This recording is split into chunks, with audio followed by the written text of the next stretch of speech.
Welcome to another episode of Exit Philosophy. He's Mal Rahman and I'm Rich Griffin. And we're now 19 days or 19 games into the Blue Jays season. We're recording on Thursday morning, an off day for the Jays. It's actually their first officially scheduled off day after 13 straight games. That's pretty unusual this early in the season, Mal. I mean, you don't usually play that many in a row when you're trying to set your rotation and get your bullpen in order.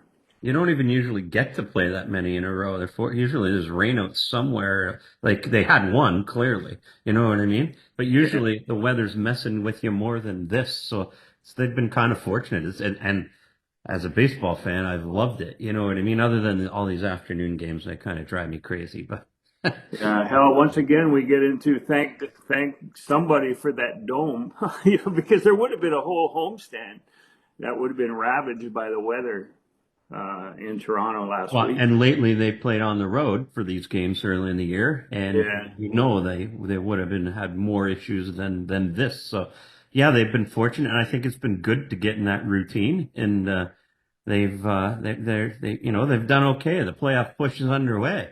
So, the one thing I want to ask you about early on, before we get into the meat of this podcast, is yeah, that even after announcing the Vlad signing, the crowds still aren't there. I mean, you've been with the organization more years than I was, but um, does it usually happen where the crowds pick up in May and in Montreal we used to say when school lets out, everybody will be coming out, but that was just an excuse. But what do you see as like the Vlad crowds, the post signing Vlad crowds are still pretty dismal. yeah, I think it's just, like, I think it's a longer way back than people anticipate. They've worked really hard to create this negative environment. And obviously the Vlad signing is a big step in the right direction for fans. But, I think there's going to be more to be had, so to speak. They got to win games, and they are. I think there's a good feeling around the club. If they continue on this path and stay in the race, I think you see people come back. But the problem is, Griff, the season ticket base isn't there. And that's not going to change until potentially next season. So when you're dealing with such a smaller base of season tickets, it's not going to be made up by the walk-up crowds. Like that base is everything. You know what I mean? Yeah, that's what I've always found working with a team is that the good performance on the field only reflects itself in the next year's attendance. In 81, in 79 in Montreal, it reflected itself in 1980. 81 reflected in 82.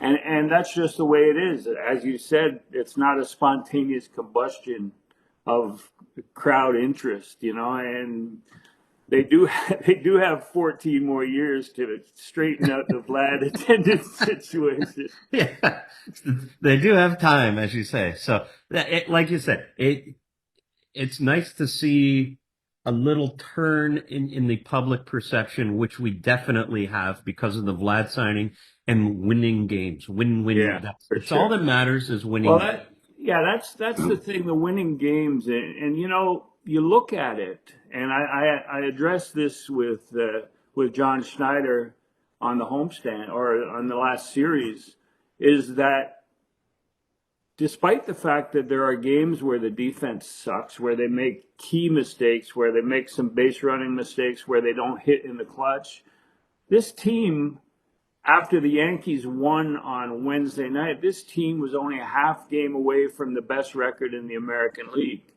And that is hard to believe. And I don't think if you ran it by, or if you gauged it off of social media in the Toronto market among the fan base, you wouldn't think that they were anywhere close to where they are in the standings. Yeah. Again, all these teams have holes to a certain extent. You can look through the AL East, but as we said, Griff, this team's going to go as the rotation goes, and the rotation is going. You know what I mean? But Yeah. you can't. That's not sustainable. I do not believe it has been, but I think they're going to need more. So while you're 11-8, and it's great, like it's nice to see them winning games. like it's nice to see Vlad finally hit a home run. They're going to need more. They're going to need more offense at some point, because it's a lot to ask of this rotation, and you can already see a little bit of, you know, you know, a little bit of strain on the Yeah, rotation yeah, for coming. sure. But So, but yeah, full marks. There's I was you are talking what with you are. Easton Lucas at his locker yesterday or Wednesday, and I was just joking with him about how Max Scherzer wasn't in the building and he sucked. And he smiled and he admitted that like Max is such an influence on him. And you see the dugout shots on television of Easton Lucas standing with the big boys in the rotation, and he's just listening. I said, "Are you more of a sponge than a contributor?" And he smiled again. He said, "Yeah." I mean, this guy to me seems like he gets it.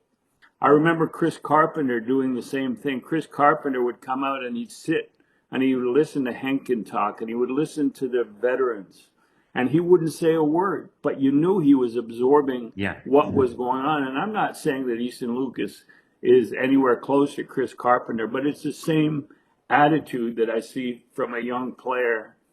And again, he's not that young either, but from a player who doesn't have the experience and wants to learn and is willing to learn. Well, he seems very likable. There's no question about it. It's just, you know what I mean? Like you saw, if he's not dotting and have tremendous command, there could be some issues there, obviously. I mean, that's otherwise he wouldn't be where he is in his age. But um, you never know. You never know in this funny game. Yeah, Schneider. When I asked him again about the team's record being surprisingly good, despite the flaws that we see, he said they're playing to win. They don't care who does it, which is a good team concept. They don't care who does it. Some nights is the bottom of the order.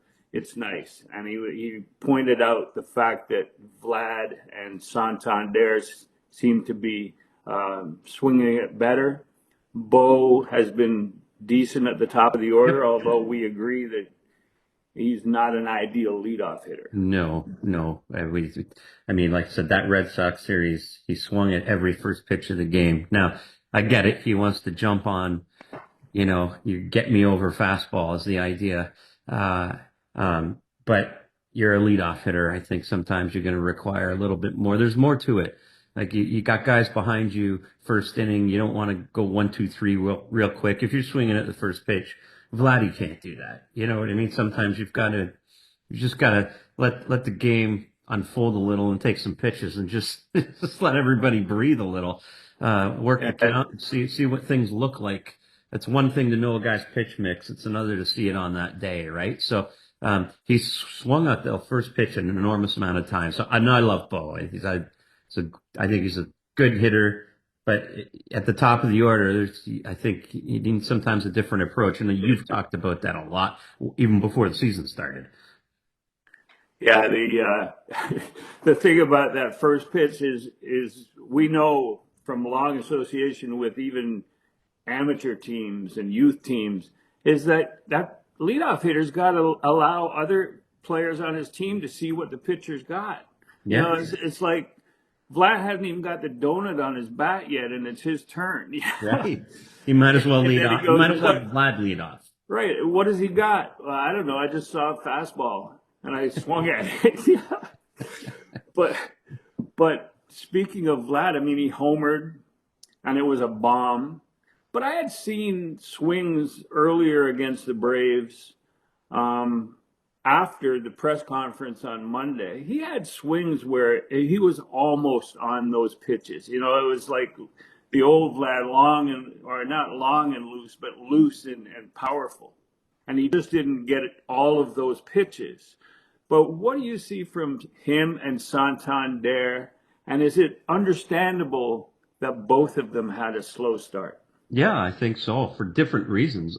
I remember even opening day, Vladdy coming in out of his ass, swinging it, and he did it for a long time. Like you can sense the jumpy nature of his at bats, trying to make something happen earlier. And Vladdy's, had the contract, and Santander has the contract, but for different reasons. They wanted to make great first impressions, and sometimes that changes your approach a little. Not even intentionally.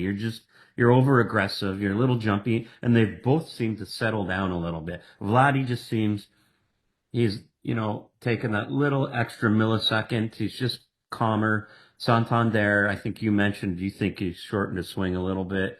Yeah, they just seem more comfortable, and they're good hitters. Like it's gonna come if they do exactly that, and it feels like they're settling in a little bit. I don't know if that's how you see it too. Yeah, no, the weight that was removed from Vlad's shoulders, even though the announcement had been made earlier about his mega extension, just the weight of having the actual press conference and having his entire family. There was like 30 family members in that room for the press conference, and just Well, he is, leaving as I that. say, he is a family man. I heard. That's right. But yeah, no, I've seen that with him, and I saw that the night of the press conference and since, and I was expecting a home run, maybe even last night. I wish I had said it on Twitter or something. Yeah, yeah. That would have been prescient. But Well, no, I Larry, saw it coming, and the same thing with Santander. He's been swinging it, making better contact, a lot of long foul balls, a lot of hard foul balls. But he's getting it. He's getting back to yeah. it. I've often heard that. Somebody said that to me, Mel. You're such a family man. You've collected as many as you can. Yeah, Glad he's starting well. right. The NL West, like for years, we talk about the AL East being the most dominant division in baseball, and with reason, because they're usually finishing at least 30 games above 500 Yep. as a five-team entity. It's always been a Um, grind to go through Yale East for yeah, sure. so the AL East so far this year, and it's early, obviously, is plus two games above 500 as a five-team group. But the NL West is 19 games over. I mean, in my preseason preview, my rankings, my last power rankings before opening day, I had three of the teams in the top nine, but I didn't have the Giants up there.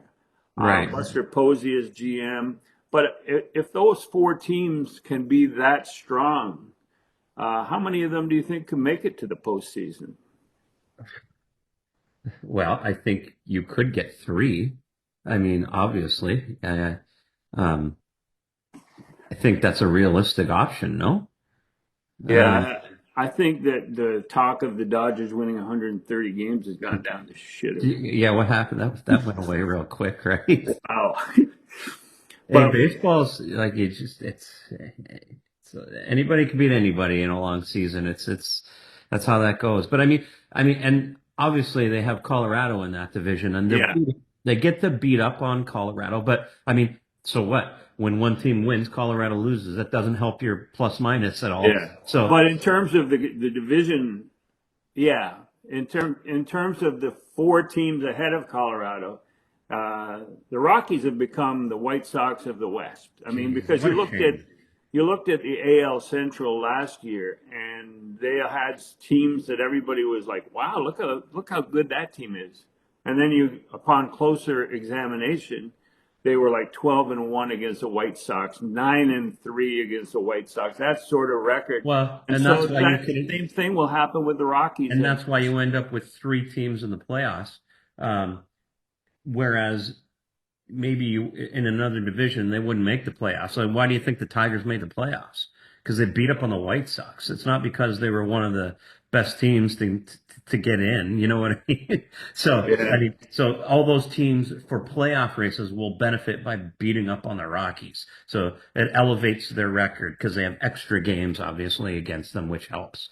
So that's why power rankings shouldn't just go off the standings. And I know correct, correct. that's one of your things, I your hate pet it. peeves. Is what is reading someone's power rankings and seeing the same as you saw in the standings Right. online. So do you believe the Giants are fourth or fifth best team in the league? No. You know what I mean? Would they Yeah, end up with that record? Maybe. I would not start putting a place aside for executive of the year for Buster Posey quite yet. Quite yet. Let's see. Let it play out a little bit. All right, Jeff Hoffman. It's a little early to say to declare victory for the Blue Jays and for Hoffman. He's been tremendous. He's been better than Romano has been in any stretch of a month in a couple of years. No, and I love seeing a guy go 2 innings like he did in Baltimore. Yeah, yeah, What and a then want to so go nice. to it. It's not Yeah, like can you go a second and he rolls his eyes or something. He wants the ball. yeah. But the thing about that is, what was your impression of the this very subtle blown kiss to the Orioles dugout after he shut them down in that final game of the series? I thought that was totally understandable and I loved it. I love storylines. I love that kind of stuff. I know I was in PR and you always try to tell guys not to do stuff like that. I didn't. I can tell you that. I love the character. I love, a little juice in the game. And in that instance, I totally understood it. Hey man, they pulled out of a deal that you had. I mean, I don't know if you saw Simeon Wood Richardson, a game where he's blowing a kiss to a guy, he bunted and hit a double, and then he got smoked in the game. I'm like, that there was an immaturity there. With Hoffman, I didn't feel that way. I thought, you know what? He deserves this moment, and he deserves it's kind of like Clemens, and you're talk about that a little later. I know, pointing to the press box in Boston at Fenway. You're like, Yeah, I get it. I get it. It's how you manage the baseball game, Griff. You know what I mean? You get juiced up. There's emotion. There's the energy of the moment. It's natural, not uncomfortable. I thought it was natural, and I was all for it. I don't know about you, but people yeah. I'm disagree. I was all I'm for it. I'm figuring out every day why I like you because I was the same way in PR, even in Montreal or in the 4 years with the Yeah, Jays. I encourage very quietly of encourage stuff course. like that, you know? I encourage personality Yeah, in the because game. personality is what puts the extra 5,000 in inventory into the seats because people are talking about your product, you know? Right, And you know right. who else like that? You know who else like that kiss? John Schneider. And I appreciate that about John Schneider. I Yeah, asked him about it, and he said, "Oh, he knew." Schneider said he knew because at spring training he had talked to Hoffman, and Hoffman had circled the opening series against the O's, the series in Baltimore against the O's, and the series against the Braves. And yeah. he did it. He was successful in every appearance against those two teams because both of them had reached a verbal agreement and backed out after some. And we're still not sure what the failed physical or the I mean, giving Vlad a Let's hope we physical. don't find out. Giving Vlad a physical before announcing the signed contract. Come on. I Well, there mean, was obviously just trying to delay it so we could get to yeah. the They could. press conference at home in front of the Braves. I mean, and anybody tells you otherwise, they're full of nonsense. And Yeah. I'm not even saying I don't understand it. That's fine. But the pending physical, he just had one a month ago. Right. And by the Well, way, he exactly. just played yesterday in the game. So like, knock it off. Like it's And then at the press conference, taking off his suit jacket, a beautiful suit. I couldn't wear it, pink or whatever it was. Taking sure the you suit could. jacket off and slipping the jersey on. Come on. No kidding. We really need that photo op anyway. It's just a tradition with press conferences when you sign big players. Yeah, So that's correct. we'll forgive him for that. Yeah. Um, You don't roster move. usually you don't usually sign the contract too. I thought that was a nice touch. Yeah. Usually, whether that was real or not, I don't Yeah. know. I, Obviously I don't not. know. I don't know if you saw the video on it, but Ross had the contract in front of him, and he said, "I think it's time to sign the contract." It was like he was crawling down the table with the contract, trying to get it in front of Edward. Yeah, Right. like it was. He was actually lying on the table, and Vlad had signed it. I was quite amused by There that. was an SNL skin in there somewhere. There's no question. Speaking of the press conference, and speaking of Edward Rogers, he went on about Tony Staffieri, and I think Staffieri's name was mentioned more than either Mark's or Ross's. Do you think that he was like an integral part of that? Because I know Edward doesn't sort of thrive in those situations. What situations does he thrive in? Mar-a-Lago? Yeah, I don't know. very, very much he does. That's right. Hey, who knows how this all took place, but clearly this was ownership driven. So, that doesn't surprise me at all. I mean, they obviously brought it up themselves. So, as I said last week, this certainly went beyond the management team.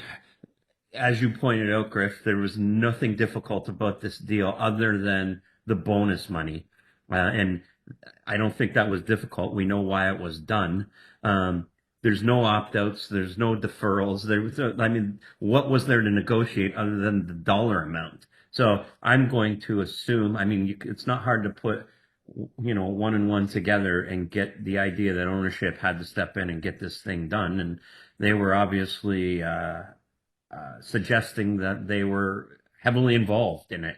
So, made sense to me. So Yeah. what that means for the management team, I don't know, but clearly this was with this dollar value. This wasn't something this is not a Ross Atkins production. Let's just be honest. You know what I mean? It's like, to me, it was like jumping into an ice cold pool, swimming pool, and you have your young child, and they don't want to go in. They don't.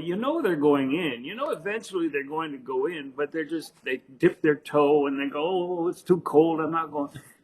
And it happens. And to me, the 14-year extension, there were certain parts of it that were like an icy pool. They didn't want to go in, but they knew they had to. They knew they had to.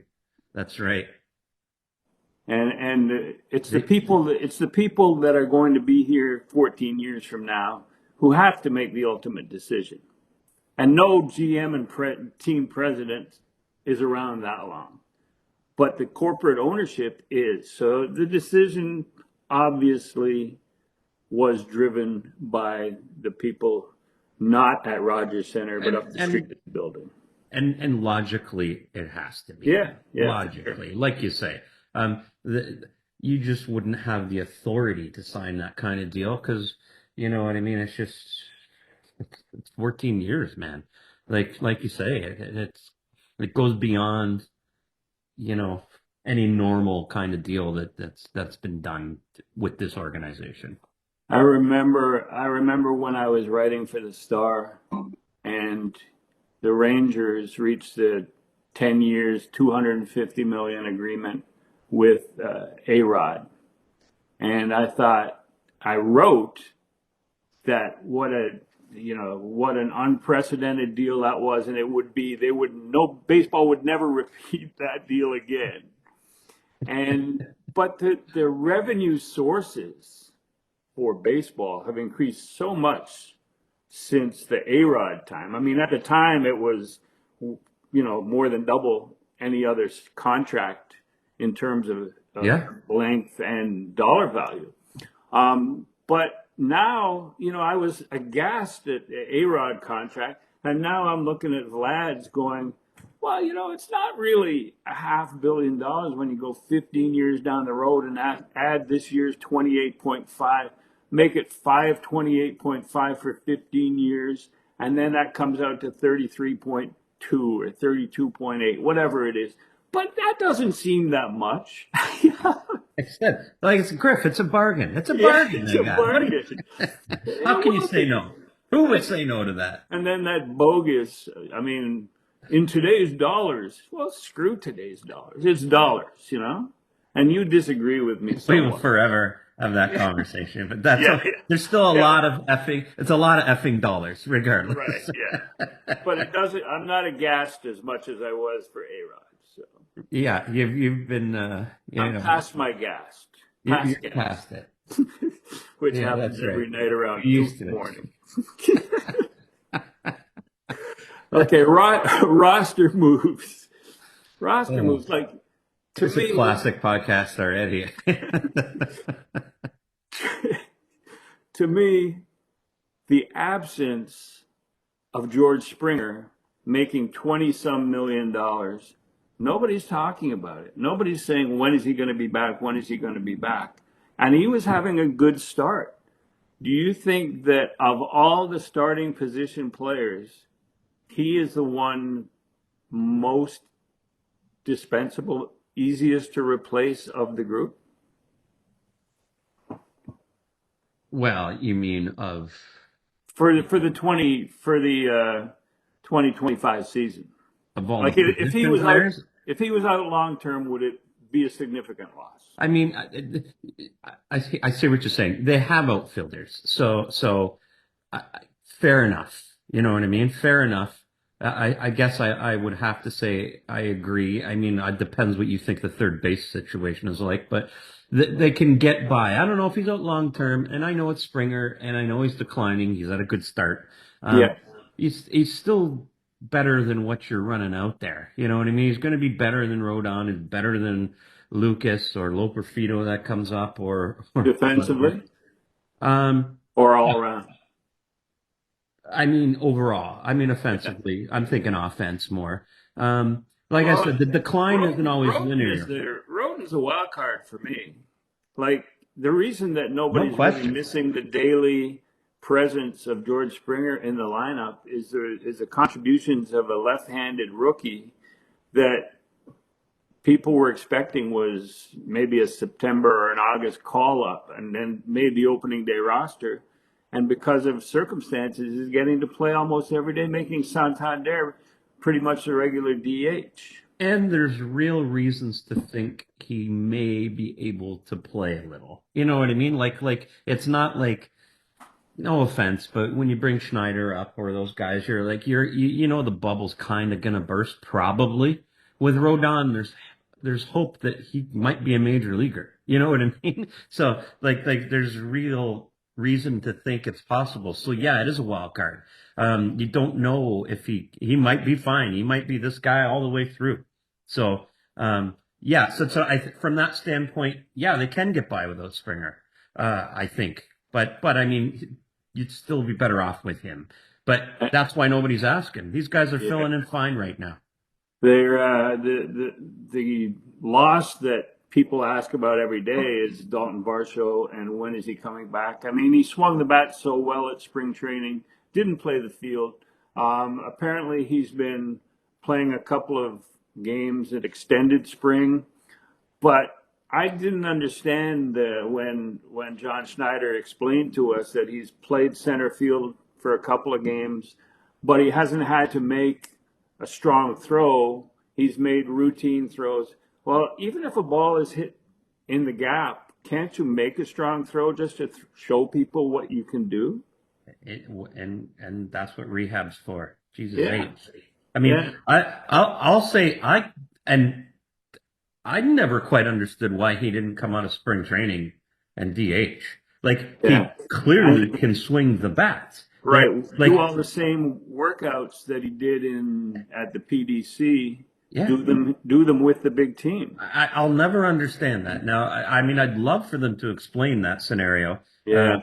And if there's a legitimate reason, I'd love to hear it because to me, if you can swing the bat, you swing the bat. You know what I mean? And it's Maybe they wanted to see what Alan Roden could do in the meantime before bringing him out. I mean, they didn't make room sure. so Loperfido could play, and he's hitting 227 after the first 3 weeks in Buffalo. You know, the other guy, Jake Bloss, has a 10.80 ERA after 3 starts. So, well, what's Elvis hitting right now? Elvis is at 081. He'd love to be hitting 227. I mean, that's disappointing, clearly. You know, Elvis is hitting his weight pre-supplement. That's what I was going to say. That's obviously the concern. I mean, what happened to you, Elvis? But I mean, it's early. But maybe that's the answer. And if it is, okay. Because obviously, you know, Rodon would not come north if Varsho was your DH. So, what do you Nathan Lucas went away for paternity leave. Yeah. And you know how I feel about paternity leave, so we talk about it off the air. It's a different era. It Yeah, is a different era. a different era. Yeah. But when he comes back, which he was flying in today as we record, he was flying in Thursday evening, so he'd be back on the roster on Friday. What do you do? Because then Springer's still active. Varsho, we can anticipate coming back April 29th. I mean, that's 12 days away, and Yeah. it's the beginning of a homestand Right. after an off day. So that makes the most sense. He comes Right. back on the 29th. He's going to start with some games at Dunedin, and then he's going to go and definitely play in Buffalo on rehab. So that would make sense that he joined the team for the 29th. But that's two roster moves you got to make. And I know that they're stacked with outfielders. But who are the odd men out? Well, I mean, if you're doing just performance and who deserves to be there, Schneider goes, but the first guy that goes has got to be Lucas, only because you want him to play. You know what I mean? You got to find a spot for him to play. So, I mean, you can send Schneider up, but Schneider's probably not playing in AAA either. You know what I mean? So, I mean, you got to find ways to get him in the lineup, which maybe you're fine with, but I don't think they want to leave Lucas up here not playing. You know what I mean? So he's the logical first guy. It's a shame a guy goes on paternity leave, comes back, and gets shipped out because of circumstances. But at least he can buy some Cubans and distribute them in Buffalo when he gets there if he smuggles them in the wheel cover, you know? That's right. Well, he maybe should have stayed. Right. But Straw Stayed in town instead. Miles Straw definitely has played himself into a role. 100%. Like he does things I think they like and they need outside of playing defense. Yeah. I mean, clearly he's he can't hit 081 like Orelvis. So, but he's not. He's contributing and he runs the bases well. He plays great defense. I think he's on the team right now. Yeah. The guy that's easy to get or to send back, and I like him in the future, but he showed here Addison Barger when he got called up. He's like, it's a slow start in Buffalo because they've had so many rainouts, right? And the weather sucks and it's cold, and so he carried that over to his two starts with the Jays. He just, I won't say he's not ready, but he's not geared up as he will be later in the summer. He's not sharp, Yeah, so Lucas and Barger are probably the guys that go. Yeah. You know what I mean? It's just... I mean, Miles Straw has opened a lot of eyes. And, you knew him in Houston even as a great defender and a slappy guy who could run. And he carried that into Cleveland. But he arrived with a laughable reputation of being the Roki Sasaki sacrifice, you know? Where they got him and some meal money for the bid to get a guy that everyone else knew that they weren't going to land. Well, and the large contract that came with it, but and the large contract that came with it. A sneaky Ross Atkins move, you know what I mean? So I mean, hey, he's played well. So I mean, there's let's just see how it plays out. But I'm happy that he's back in the big leagues. You know what I mean? Like obviously he wasn't. So So just talking about the rotation now, which has been, as we both agree, the best part of this Blue Jays team so far. Barrios, Gosman's velocity is up 1 or 2 miles an hour. And, he throws that dirty slider sometimes when nobody's expecting it because they're guessing between sinker and four seam. So, you've got him, Gosman, you've got him, Barrios, and Bassett, 1, 2, 3. Do you think Francis and Easton Lucas can be 4, 5 and for a while? I know Francis has proven more than Lucas has, but. Yeah, if I sent you that text last week, Francis starting a no-hitter again, I'm like, God, he's a real thing. And then I had to quickly say, never mind. And I did real fast, like. He was betrayed by something. I forget whether it was defense or something, but. I Yeah, think well, command as much as if there's one thing you have to worry about with Bowden, it is the long ball. He's not exactly blowing guys away. So, yeah. but I mean, hey man, he deserves our respect right now. So even despite how the last outing ended, um, but yeah, I think for in the short term, that's my concern. This rotation clearly good, clearly one of the better ones in the American League, but not deep. Like if you get into Easton Lucas real quick, Yeah, if that doesn't play out well, where do you go from here? Type thing, right. because you know the rotation is their path to everything this year. Well, I think another area of pitching that we don't talk, or maybe we do talk enough about, but we're finally seeing the bullpen set up the way that Yep. it was supposed to, and you can't by the end of the season or at any segment of the season look at the team or the bullpen ERA or the bullpen results because your leverage guys are doing the job, and that's what you care about. Like Right. it was a bonus on Monday when they were getting trounced 8-4, and it was never that close, 8-0. That you got the sixth and seventh, eighth and ninth covered by Jacob Barnes and Wyrod, Yariel Rodriguez. You Yep. got 2 innings from each guy, and that was totally low leverage situations, but it allowed the Jays bullpen to set up for Tuesday and Wednesday and put those games away. It's exactly what you need those guys to do in non high leverage situations. How many times have you seen Ed Jacob Barnes come in and all of a sudden now you got a game on your hands and you got to go to the high leverage guys, and like you said, now for 2 more days you're kind of messed up back there with how you're going to manage your bullpen. 100%, that was great, and they have settled into roles. Obviously, these guys got to continue to do those sort of things when they're called upon, but if you can get Jimmy and Hoffman in the best spots, you're going to win games. It's like you said, how many games? And John said 10 games he felt. I mean, who knows? But clearly, a lot of games were lost without having a decent bullpen. Um, if you can set things up that way, you're gonna win games, close games, uh, because guys are pitching in the roles they need to pitch and not being stretched, not being pushed. Yeah, before we move into the esoteric and the top five list, I just want to acknowledge last week, well, a couple of days ago, Jackie Robinson Day. Yeah.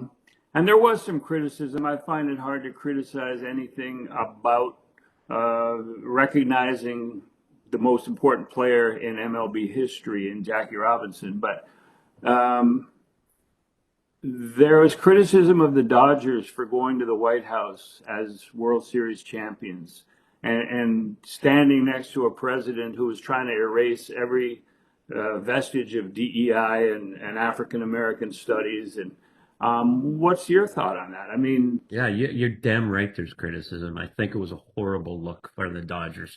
Um, it's like, no offense, Griff. This is the time to stand up to that nonsense. It's the opposite of what Jackie stood for. You're the Dodgers, for crying. You have a responsibility. It's like we're talking about Clemente and the Pirates. There's a certain responsibility you have to maintain, like the ethical nature of that rises above, and you have to ask yourself, what do we do? Who are we? What do we represent? Who are we as a society? And I'm sorry, what's going on in that with respect to that and trying to erase all those things, it's in contradiction to everything he stood for.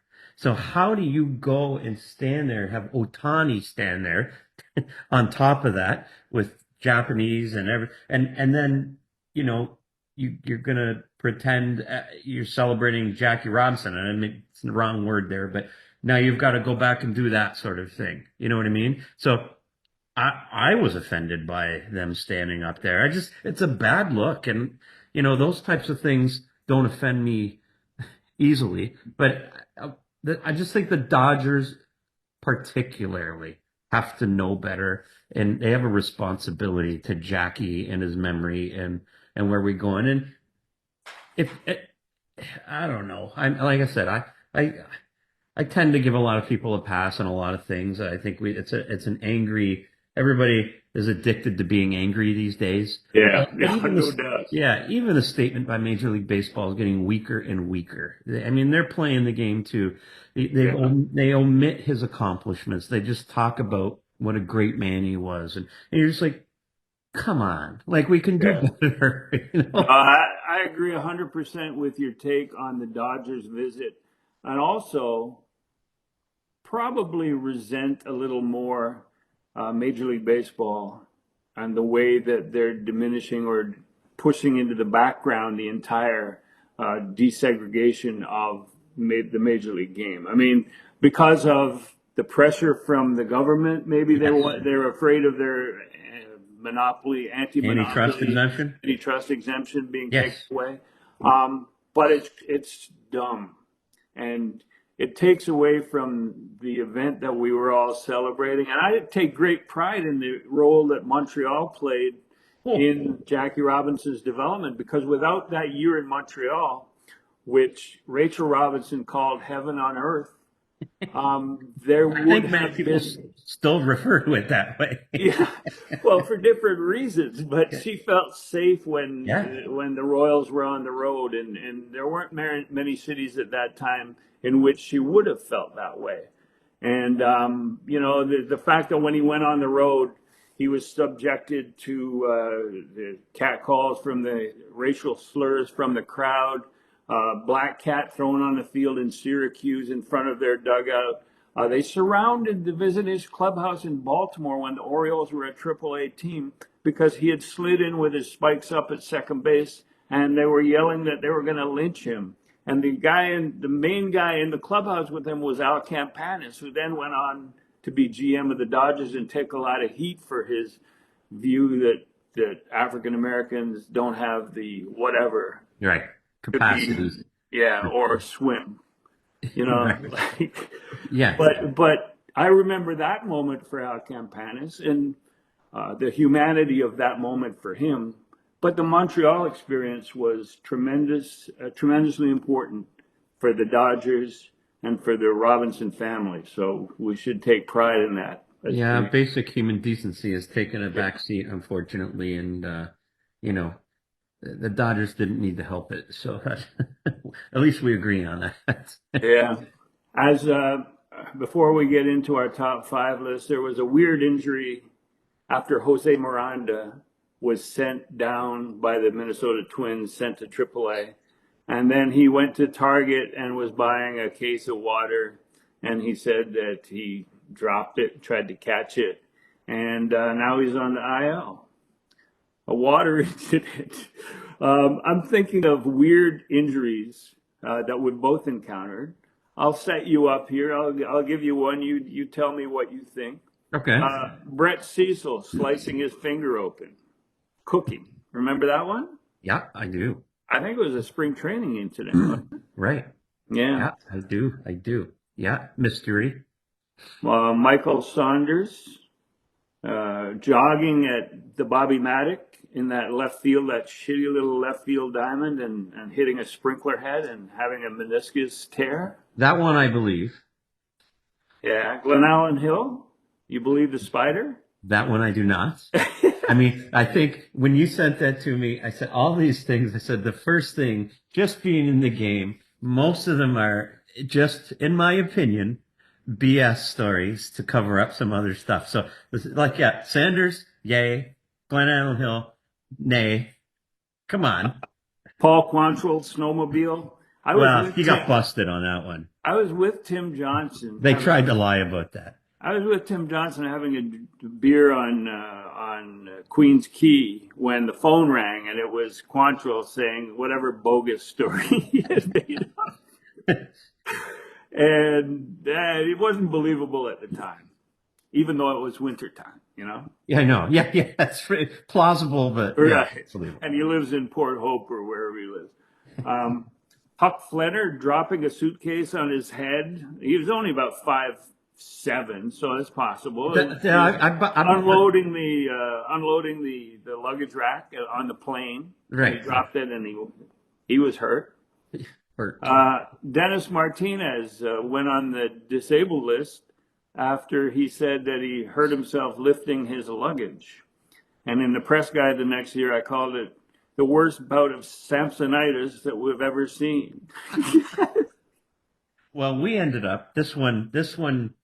I mean, well, I can't say because it never got public. So I'll Oh, please do tell. yeah. Well, we had something similar. Keep going. I'll get back to it. Go ahead. All right. Well, the last one is personal, and it wasn't even a major league player, but Bobby Goodman was a catcher who was drafted in the same class. He's drafted in the same class as Gary Carter, drafted ahead of Gary Carter, so he was considered a better prospect. And he was playing in Quebec City at AA Carnival, and he was trying to string his catcher's glove and get the leather back into the right holes and fix it himself. It's minor leagues. And he was using an AWL, shoemaker's, and he pulled it towards himself, and it slipped, and he stabbed himself in the chest with an awl. And his hands are removed, and he's got this thing sticking out of his chest in the dugout. Get out of here. And he went on IL. I think he missed the rest of the year. He also broke his leg hitting a home run, homered, and as he was leaving the batter's box, he collapsed in a heap. Well, those you can't dispute, though. I mean, yeah, no, but the all you could go. It's kind of hard to deny that happened, but it's very odd. Hey, like I guess getting back to us, we've had when you hear these situations, my first reaction is nonsense. Do I think Jose Miranda?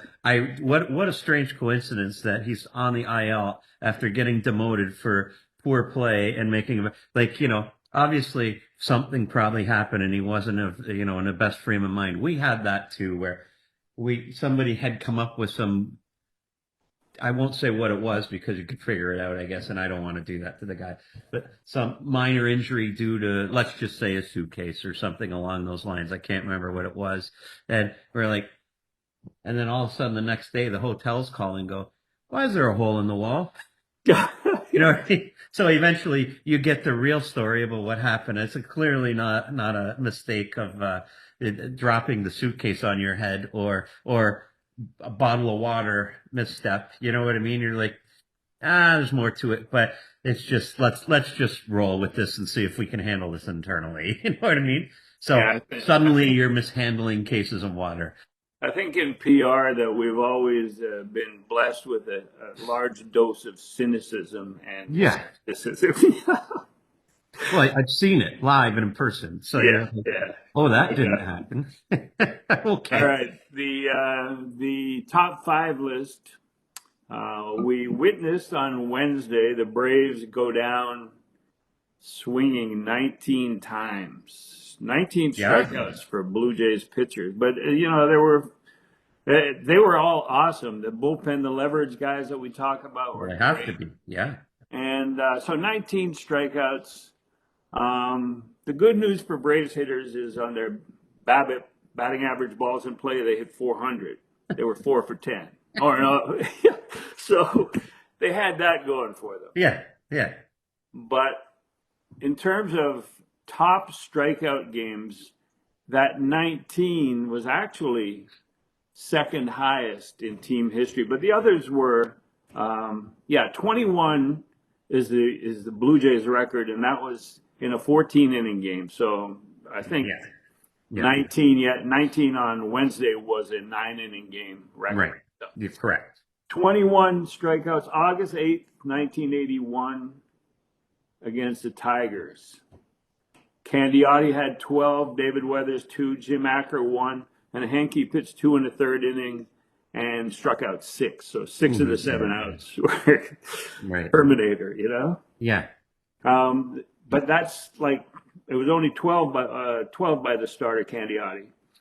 Then 19 strikeouts is the second highest before Wednesday, and that was April 29th of 2023 against the Mariners. It was a 10-inning game. Gosman had 13, Pop 1, Romano 2, and Eric Swanson struck out the side to reach 19. But the individual one, the individual record, I find quite It's interesting. way more fun. The Yeah, it's way individual more ones. fun. Come on. See what comments you might have on any of these. Number one, Roger Clemens, 18 strikeouts in a game for the Jays, August 25th, 98 versus the Royals. Do you And I remember remember that? that because obviously he was chasing his own record, which was 20, right? 20, yeah, for the Red Sox against the Mariners, I think. Right. So I Yeah, remember that day and how exciting it was. And I mean, obviously with Roger, the short stint with the Blue Jays, that was such a big deal. I just remember just being lit up by the dominance of that day and that chase. I mean, he was so impressive here in Toronto.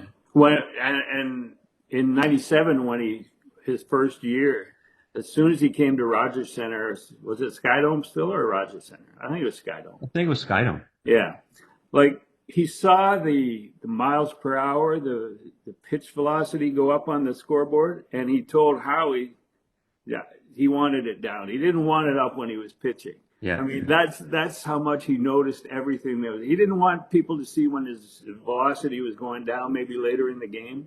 Yeah. And like I didn't know whether to admire that or to say, "Come on, what would your reaction be?"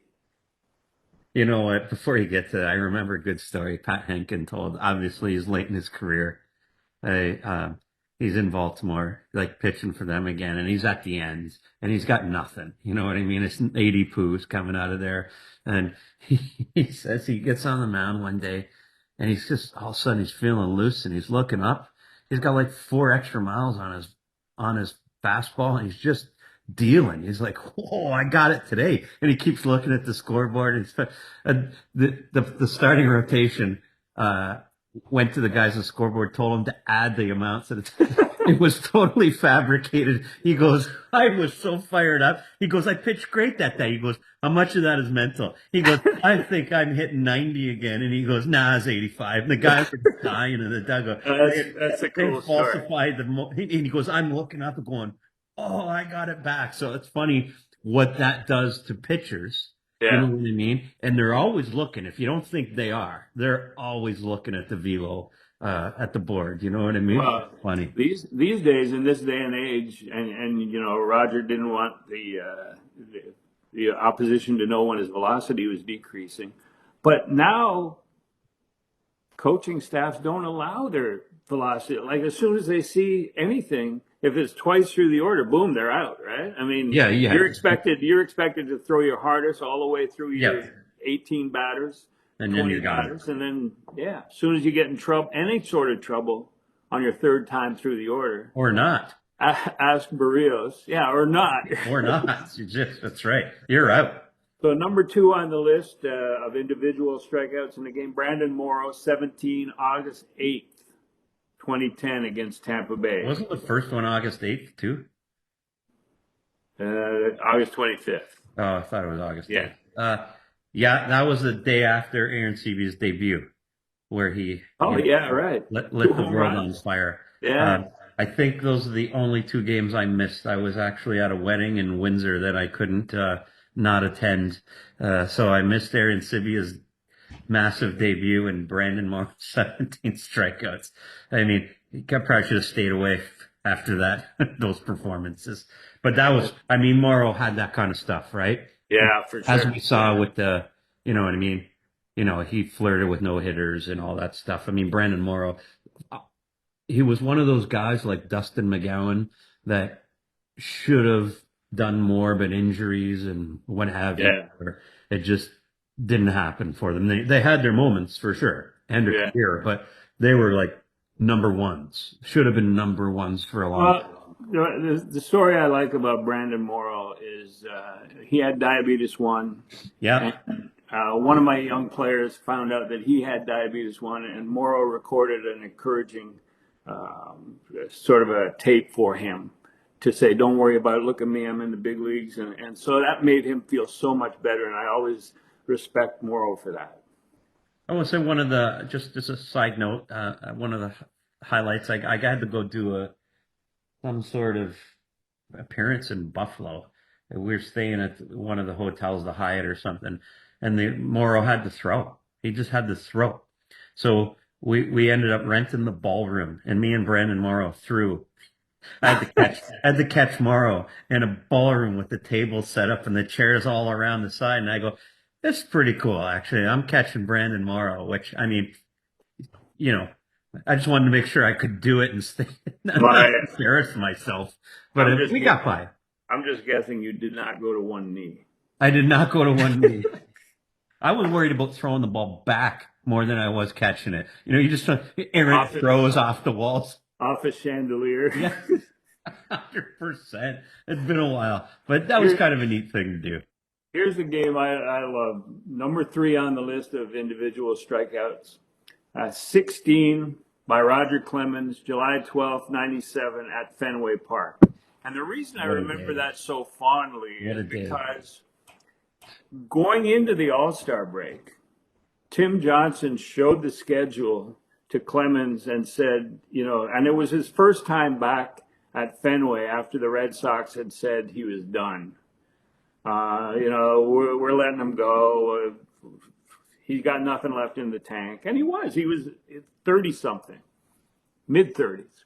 And so Tim Johnson let him pick his game, and he picked the Saturday game, even though it was Thursday, Friday, Saturday, Sunday. He picked the Saturday game, and I looked at the skit 5:10 start with shadows and dusk. And like Roger is a very smart guy. And Right. he ended up taking it. And then at the time, the bleachers were all white shirted fans, right? So the Yeah. backdrop, the glare, the shadows, the dusk, it was beautiful. 16 strikeouts. And when he left the field, he struck out the side in the 8th inning. He struck out every hitter at least once in that batting order. He struck out Nomar Garciaparra and Mo Vaughn 3 times each. And as he left the field after fanning the side in the 8th, from the mound to the dugout, he just stared up at the owner's box, at the GM box where Dan Duquette was sitting. And he didn't make any gestures. He didn't blow a kiss. No He kisses blown. just stared all the way in, and it was beautiful.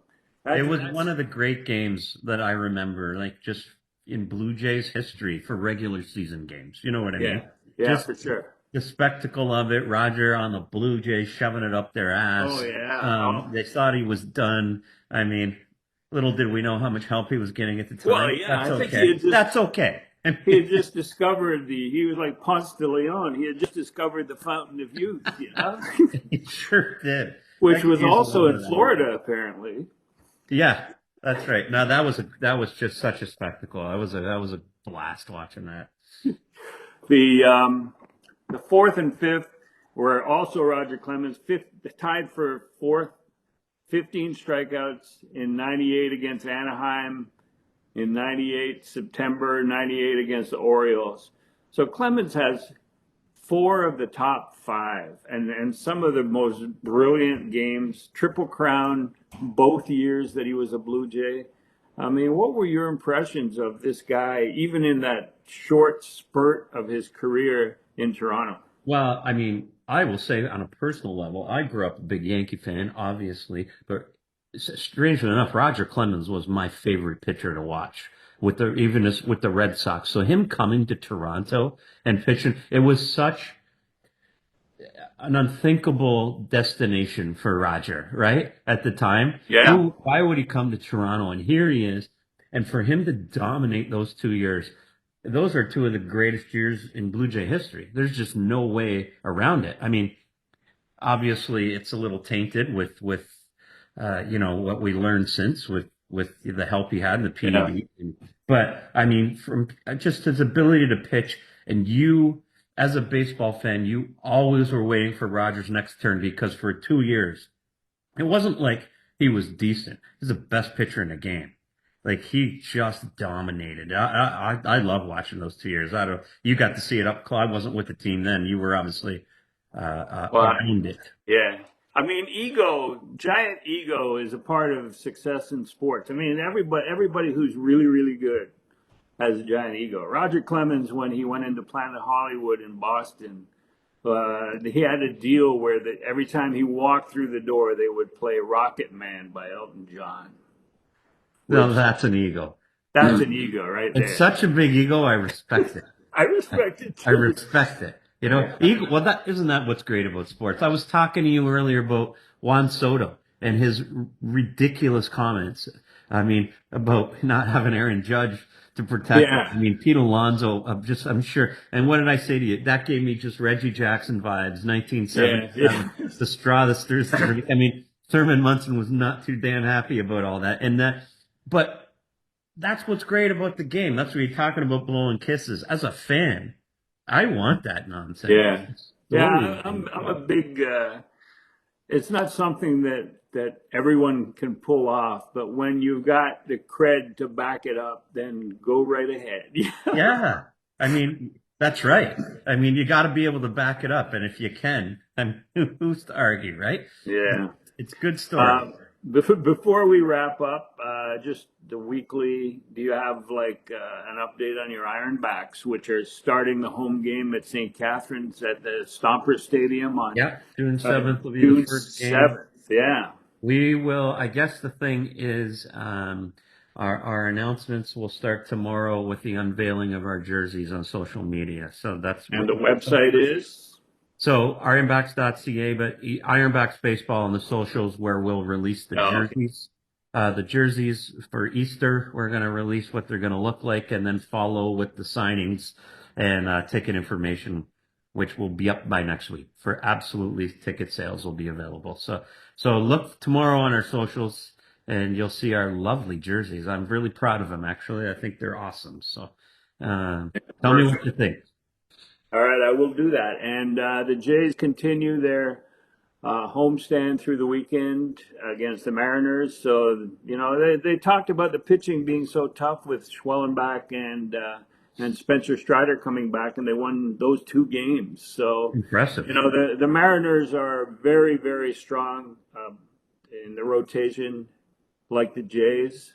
But their reputation is stronger than the Jays because they're much younger rotation. So Yeah. it'll be an interesting series. They both have struggles producing runs Yep. and large. And then they go on the road for a week. But we'll be back at it. We'll record again next week, and we will have Exit Philosophy back at you, and we can discuss the new logo and the uniform for the Ironbacks. Yes, sir.